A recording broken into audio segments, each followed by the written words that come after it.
इतना सन्नाटा क्यों है भाई? આજે રવિવાર છે ને તો ગરમા ગરમ નાસ્તો લઈ આવવાનો મને બહુ મન છે. अच्छा અરે ગાંડી તું ઈશારો કરીને હમણાં તારી હાટુ છે ને ગરમ ગરમ ફાફડા જલેબી ને બધું લઈ આવો હમણાં આવું. હા અમથા તો હા પાડતા નથી આ તો ફટી ના પડી દીધી.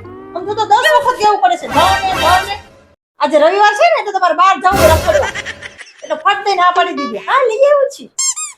અરે એમાં ક્યાં રખડવાની ને ભટકવાની વાત આવી? તે કીધું ગરમ નાસ્તો લઈ આવવાનો. મને એમ થયું આજ રવિવાર છે બે માના બેન ખાઈ એટલે બે ને ખાવાનું માનો તું એટલે મેં કીધું તરત જાવ લઈ આવું. રાજી થાય તું.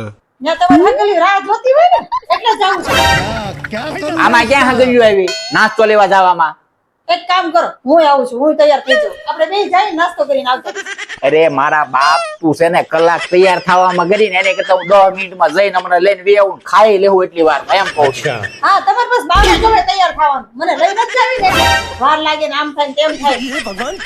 कंट्रोल मजनू બાનું નથી હું તને કહેતો આપણી જમવાનો ટાઈમ થઈ જાય કલાકમાં એટલે તને ના પાડું. તમે છે ને એક્સેપ્ટ કરો કે તમારે મને બહાર લઈ જ નથી આવી. કાંઈ નાસ્તો બહારથી લાવો જ નથી. તું જા ઘરે બનાવીને આપણે બી ખાઈ લઈએ. હા બસ મારે તો રવિવાર કે મંગળવાર મારે ઘરે ટીચવાનું હોય ને આપણે તો કઈ બહાર જવાનું નથી ને. કયા તગડિયામાં મને મારી માયા ની કોણ આવી ને તો બસ ઘસડા કર્યા આગળ મને વિચાર કરવાનો. अगर हम करें तो करें क्या बोले क्या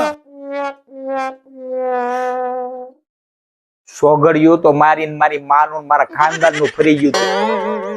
ત્યાં એની હારે ફેરા ફેર્યો. આજ તમે જોયું ને આમાં મારો કઈ વાઘ હતો?